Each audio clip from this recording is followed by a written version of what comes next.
I'm going to be giving your girth measurements today. I'm also going to fill you in on getting your body mass index, which is your BMI. So we'll go through that. I'll give you some information on that, as well as we're also going to get your waist to girth measurement today. Do you have any type of questions for me? No. All right. Do you mind if I use the tape to apply it to your body to measure? Sure. Okay. So if you have any questions or you feel uncomfortable at any time, just let me know. Okay. All right. So what we're going to start off with first is your BMI. What BMI is going to be your body mass index. So in this case, what it is your body mass over your height squared. And so we've already got her height, we've already got her weight. So what we'll do is now is we take her weight and we're going to convert it from we're going to convert it from pounds to kilograms by just dividing it by 2.2. We'll get it into kilograms, and then her height will so she's 5'6". So what we do is we convert those inches into centimeters. So we would times it by 2.54 and then divide by 100 to get to meters, because we want it to be kilograms over meters squared. So at that point, we do have her BMI, and this is very, very useful. And a lot of clinical offices and personal training, doctor's offices use this. The World Health Organization is very, very popular. The only thing is it does have, when it comes to having a client that's athletic or a lot of muscle mass, it's not accurate as well, because it doesn't count for all of the muscle and the bone density and all that. But it does help, and body mass index is for your like classifying obesity in regards to or in relations to like cardiovascular disease or hypertension or diabetes. All of that type of stuff it counter relates to it. So it's very important. Once you get the BMI, so her BMI being around like 22. Is going to be a normal average BMI. And in cases where it's about 18.5 or less than 18.5, it's going to be considered underweight. When we go from 18.5 to 24.9, that's going to be your average, your ideal body fat. When we go to, then when you go from that 25 to 29.9, it's considered overweight. When we hit that 30 to 34.9 is considered obese. And then when you hit that 35 to 39.9, it's severely obese. And anything over 40 is morbidly obese. And so that just really, really helps us to enable where your client is at as far as like body fat and coronary disease, heart disease, and other type of risk factors. When we talk about our waist hip ratio, we are talking about our upper abdominal waist over our hip. So it's divided over our hip girth measurements.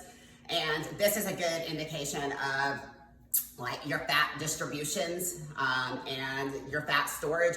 Usually like in the upper abdominal region, it's considered, if you have a whole lot of weight or fat up in your upper abdominal, you know, there can be inflammation, and then you're at risk for like coronary heart disease, diabetes, gallbladder disease. All of that takes into account, because if you never want your body, your waist over your girth to be twice the amount of what it should be. So then it's about twice the risk factors as a normal person when it comes to all the diseases and the factors that it plays out. So it's really, really important to get your girth measurements and your by doing it at the waist and hip as well. When we go into taking her girth measurement, there's several different sites on her that we can use to go through and get these measurements. We can do the neck, we can actually do the upper arm, we can do the quad, we can do her upper waist, her upper abdominal, or her mid-abdominal, and then we can do her hips, which is gonna fall right there on her, the largest part of her gluteals. So when we do this, the point is you want to keep it as flat as possible and as tight around her that's comfortable. You don't want to get it too tight to where there's like wrinkles in her skin or creases in her skin, and you don't want it to be too loose.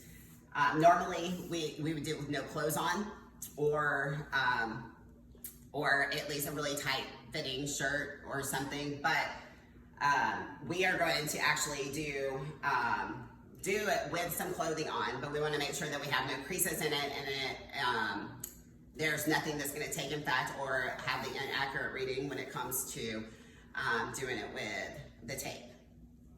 So first of all, I am going to, and when we do each measurement is done 3 times and we average it, which I'm not going to do that in this video, but I am going to, I'm going to let you know that it is 3 times that we measure this and the average of all of them. So I'm going to go ahead and start with her neck. When I do her neck, I'm going to go a little bit below her Adam's apple, which is like kind of hard to find in a female as much, but just a little bit lower.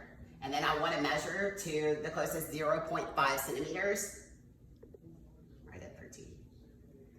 And then, so that was her neck. The next position that I chose to do on her is going to be her chest. Now it's going to be a little bit harder because she is a female, and we don't want to take into account to some women have augmentations, and some women will wear a really, really tight sports bra.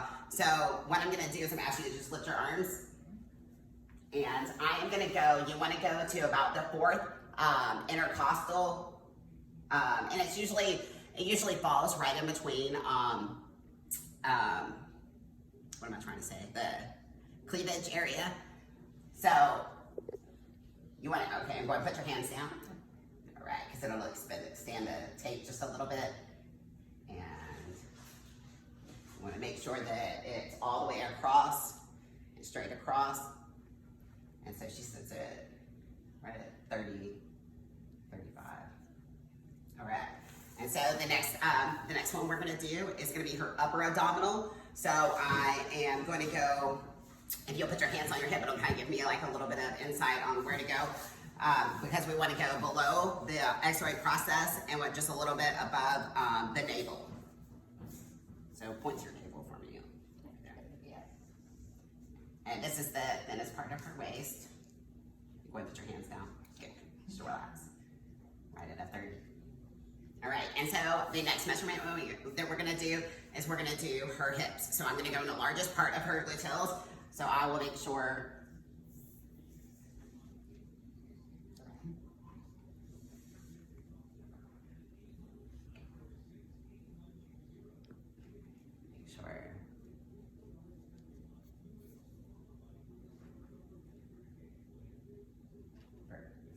right at a 42.